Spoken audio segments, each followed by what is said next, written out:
Seperti biasa, pair favorite ramai. Favorite.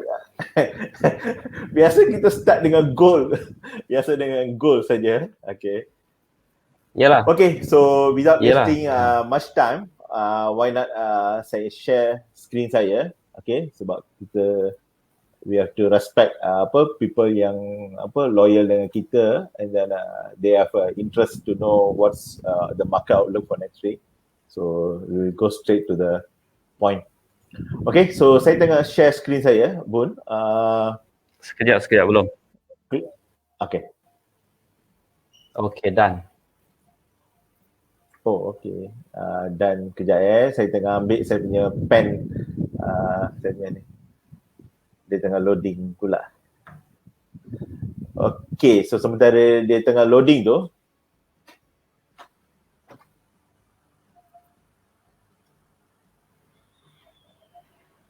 wah, lambat pula. Internet. Internet slow. Tak dapat saya. Okay. Maaf ya kejap sementara dia ni. Ataupun saya just briefly go through. Okay. Seperti biasa, sebelum kita pergi ke goal, okay, better kita tengok what's going to happen in next week. Okay.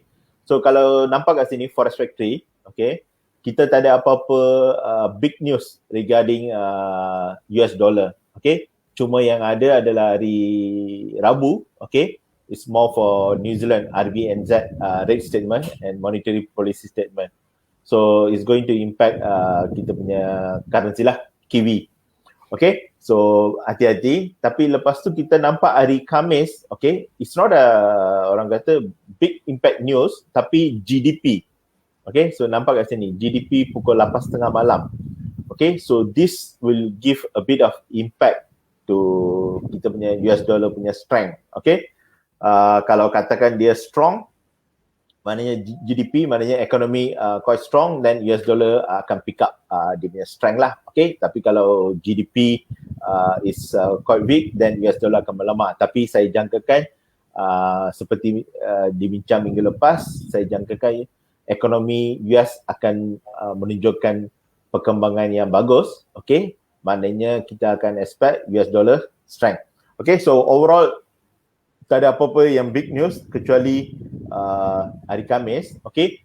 Tetapi ada banyak pergerakan yang besar macam seperti yang saya orang kata forecasted ataupun yang saya memberi sedikit orang kata hint last week. Kita dah nampak pergerakan yang besar atau agak ni termasuk stock market, termasuk juga crypto coin yang berlaku. Okay, jadi US dollar akan menampakkan satu pergerakan yang mula ataupun orang kata beginning of the orang kata dia punya bullish cycle untuk US dollar. Okay, so kita pergi dekat graph kita. Okay, so ini adalah US dollar. Seperti yang kita jangka hari tu ataupun kita forecast, okay, kita last week kita ada dekat sini, okay, almost dekat 18.50, 18.55. Dia dah break 18.70, 18.75 and then dia pergi dekat 18.90. Okay, so kalau nampak kat sini, of course kita nampak daripada time frame daily, okay, dia nampak macam dah overbought.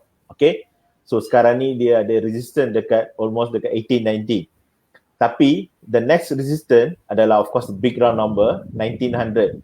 So sekarang ni kita tak pasti sama ada dia akan cucuk sampai 1900 dan jatuh. So maknanya dia buat something like this, dia cucuk atas sikit sampai 1900 dan turun bawah untuk test support around 1855, okay, ataupun 1840-45 ni, lepas tu baru sambung naik ke atas. Okay, so ini mungkin adalah satu pergerakan yang boleh berlaku, okay, ataupun saya pergi dekat time frame kecil, okay.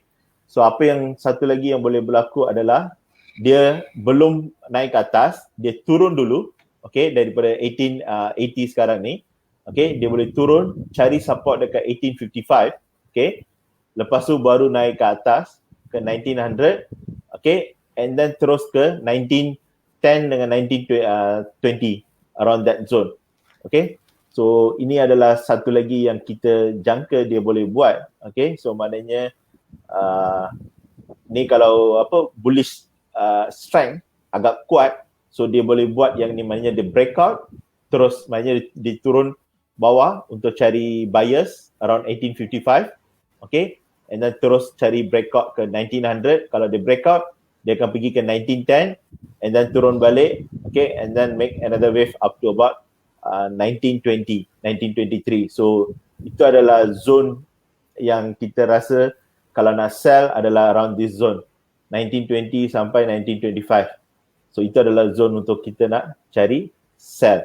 Okay, so kalau kita pergi kat sini, saya ulang balik. So dia ada satu senario ataupun dua senario sekarang ni. Dia cucuk dulu 1900, lepas tu turun balik, cari support, lepas tu naik balik untuk breakout with a strong momentum.